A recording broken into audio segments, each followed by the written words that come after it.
I was curious as to VJ Edgecomb's true ceiling as a prospect, the likelihood that he may go in that top four, as we've all seen in mock drafts, and then also the pro readiness of players coming out of the Scott Drew system in general.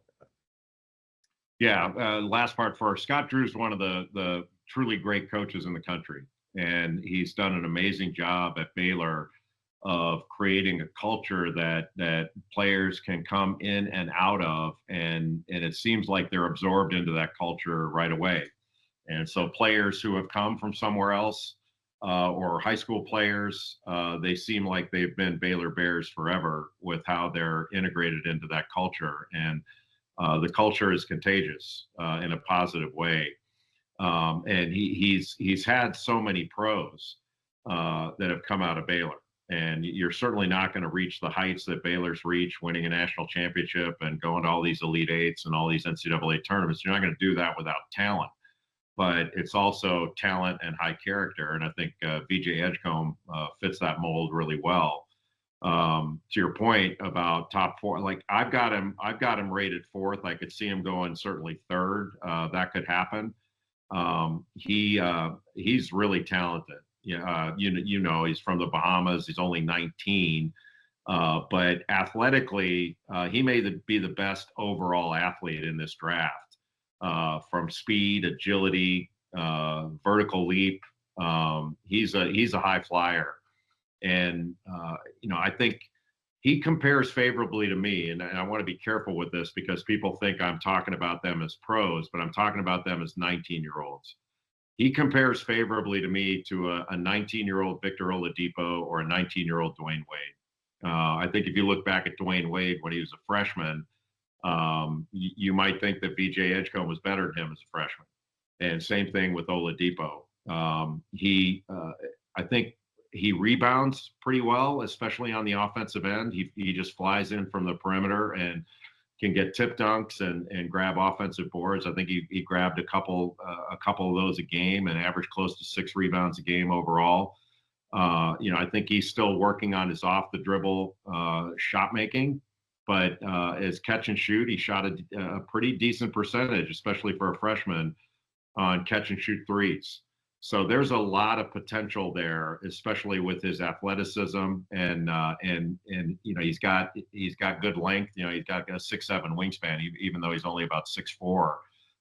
But the athleticism, one of the things you'd like to see him do a little bit better is his finishing consistency can improve, especially with that athleticism. You like to see him finish a little bit better around the basket. When he did, it was highlight material.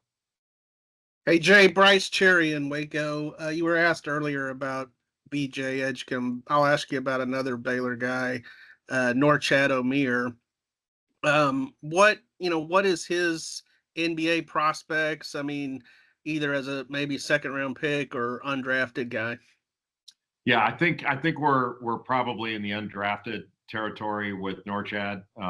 You probably know he's a heck of a baseball player growing up. But Norchad he's got an NBA skill in that he can really rebound. He's an undersized big guy, but he's a relentless rebounder on both ends of the floor. And he's really strong. So he can carve out space. He's not an above the rim player. Not that I'm not making it sound like he can't dunk there, but he obviously can. But he's not one of those guys that lives above the rim. But he can clear a lot of space below it. And so, but the rebounding extra possession piece is his ticket to making an NBA team. But I think it's, if you're taking odds, I think it's more likely that he goes undrafted, similar to what we just discussed before. And that's not all bad. That's not a bad thing. There are a lot of undrafted free agents that have carved out really nice careers for themselves in the NBA. But I wouldn't bet against Norchad. He's a tough dude, and played on and was a key contributor in getting Miami to the Final Four, and then had an outstanding year last year at Baylor. So it wouldn't surprise me to see him on a roster just because he's got an elite NBA skill and his ability to rebound the ball. Hey, Jay, this is Brandon with New Stitch Media. The 76ers sitting at number 3. I see a lot of mock drafts have them taking either VJ Edgecomb or Ace Bailey. Who do you feel like is a better fit for the Sixers? And do you feel like it's a possibility of Paul George being moved on draft night? I don't know about moved on draft night. Um, there's certainly some moves that that Philly can make because they're in a win now mode. A lot of it's going to depend on health and whether Joel Embiid is healthy. I mean, he's former MVP. If he's healthy, that puts Philly in a very competitive position to challenge for the Eastern Conference. I think we talked a little bit earlier about both Ace Bailey and VJ Edgecomb. That's an eye of the beholder thing that they bring different things. You know, Edgecomb brings the wing athleticism and transition ability and the ability to defend on the wing and get steals and offensive rebounds from the wing. Bailey's more of a scorer and he can be an elite scorer. But as he matures, I think he's going to get better and better.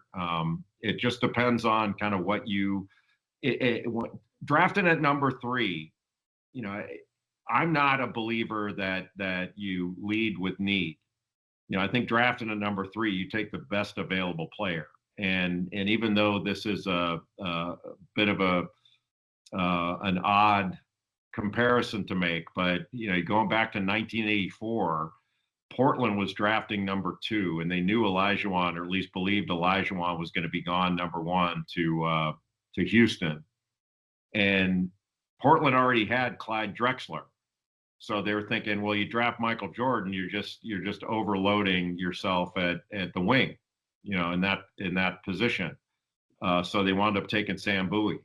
And Stu Inman was running the Portland Trailblazers at the time, and I remember Bob Knight telling me that he talked to Inman and said, look, Michael Jordan's the best player. You need to take Michael Jordan. He says, well, we already have Clyde Drexler and we need a center. And Knight's response was, then play Michael Jordan at center. So I think you want to take the best available player. It's just, you could make the argument, though, that it's kind of a coin flip between Edgecombe and Bailey as to who you think is better. I happen to think it's a close call. Hey, Jay, Michael Cole from the Memphis Commercial Appeal here. Just curious, who are some of your favorite wings in the draft, whether it be early first, mid first, whatever the case may be? Who are some of your favorite wings? And then if I could ask the second part, what are some of your favorite probably late second round guys who you think have a chance at, making an impact like Jalen Wells, so to speak, last year as a second round pick? Yeah, some of my favorite wings. Let me think about it. Like VJ Edgecomb would be number 1 probably, unless you refer to Flag as a wing. If Flag's a wing, then he would be my favorite wing. But VJ Edgecomb, I would certainly put in there. I think an undervalued wing player. I think he's a wing. Colin Murray Boyles of South Carolina, left-hander. He's very good defensively, and I think underrated defensively. He's got a great defensive feel for steals and deflections, and has an unbelievable sort of court awareness on both ends of the floor, but especially, I would say, on the defensive end. If you call Con Knipple a wing, he's 6'5", and I don't really see him as a handling guard, so I would say wing.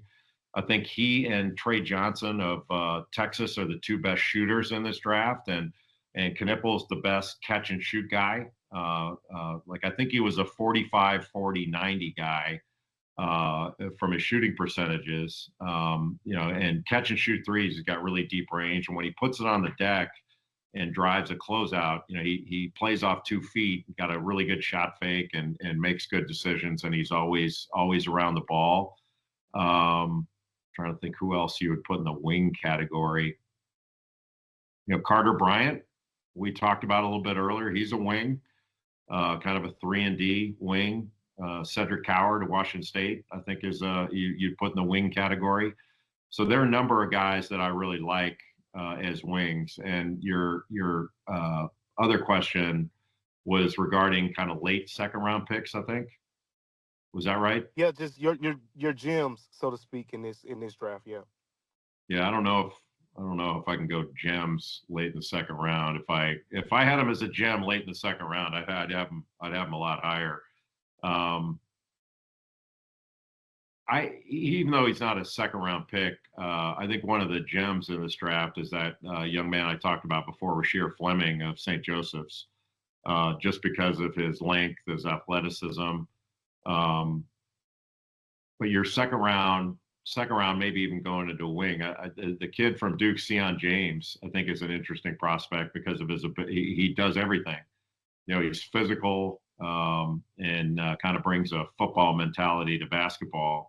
And can handle it. He can pass it, so he can be a good secondary handler for you. And then he's very, very good defensively, and he's willing to play, as I think he showed this last year from when he transferred from Tulane, the ability to blend in and do whatever it takes. I kind of like, even though he's a guard, and you asked about wings, I'm kind of conflating both the questions you asked, wings and second round gems. I like Cam Jones of Marquette.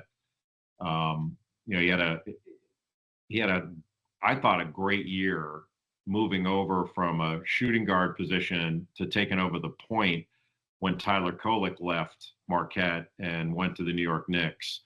And so I think a lot of people, myself included, were asking questions about how they're going to replace Tyler Kolek. And Cam Jones slid over to the point guard position, and he averaged like 19 points a game, and did a really good job of sort of passing and running the team. And that's one of the reasons Marquette had such a great year, because he sort of seamlessly took over the point guard position.